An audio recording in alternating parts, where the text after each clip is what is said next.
Cricket का मक्का कहे जाने वाले लॉर्ड्स में हम मौजूद हैं और जब मैं इंग्लैंड पहुंचा तो मुझे ये उम्मीद थी कि Indian team Lord's test match को जीतेगी और लॉर्ड्स में हम जब मैं आऊँगा यहाँ पे तो फैंस का एक जश्न देखा जाएगा और सभी फैंस जश्न मना रहे होंगे और तिरंगा पूरे लॉर्ड्स में एक बार फिर लहरा रहा होगा 2002 की तरह।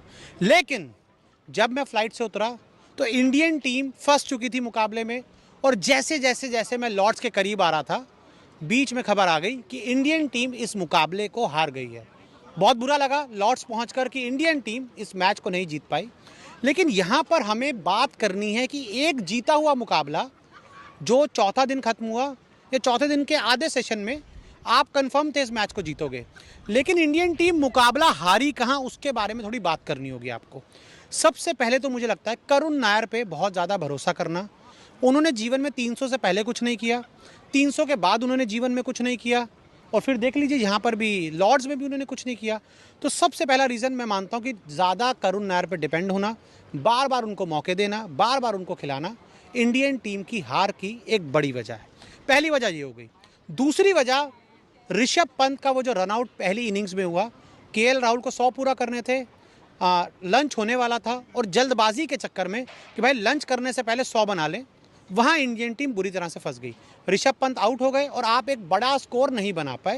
ये दूसरा सबसे बड़ा रीज़न मुझे इस टेस्ट मैच का लगता है कि आप इस मैच को जीत सकते थे।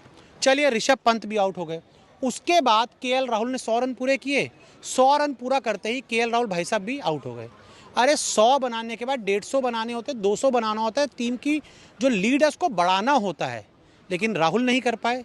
100 रन अपने बनाए लेकिन उसके बाद वो टीम के नहीं काम आ पाए। एक ये गलती है। एक बड़ी गलती मेरा मानना है कि इंग्लैंड की टीम जब पहली पारी में पूरी तरह से लड़खड़ा गई थी तो आपने उनके स्कोर को 387 कैसे जाने दिया। एक समय लग रहा था कि इंग्लैंड 300 से कम पे ऑल आउट हो जाएगी, लेकिन आपने 387 उनसे बनवा दिए और आप कोई लीड नहीं ले पाए। और साथ ही इंडियन टीम जब पहली पारी में बैटिंग कर रही थी तो आराम से लग रहा था 450 बन जाएंगे, 500 बन जाएंगे, लेकिन आप 387 पर ऑल आउट हो गए। यानी कि उनसे 387 बनवा दिए और खुद सिर्फ 387 पर रुक गए। आप एक भी रन की लीड नहीं ले पाए। और अगर यहाँ पर आपके पास 20-25 रन की लीड होती तो आप लॉर्ड्स टेस्ट मैच आसानी से जीत जाते। लॉर्ड्स में तिरंगा लहराता और शायद जिस तरह से सौरव गांगुली ने एक बार टी शर्ट उतारी थी, शुभमन गिल भी उतारते, हम यहाँ पहुँचकर हम भी उतारते, लेकिन टी शर्ट क्या उतारे हैं भाई, किस तरह से जश्न मनाएं। सीरीज़ में इंडियन टीम 2-1 से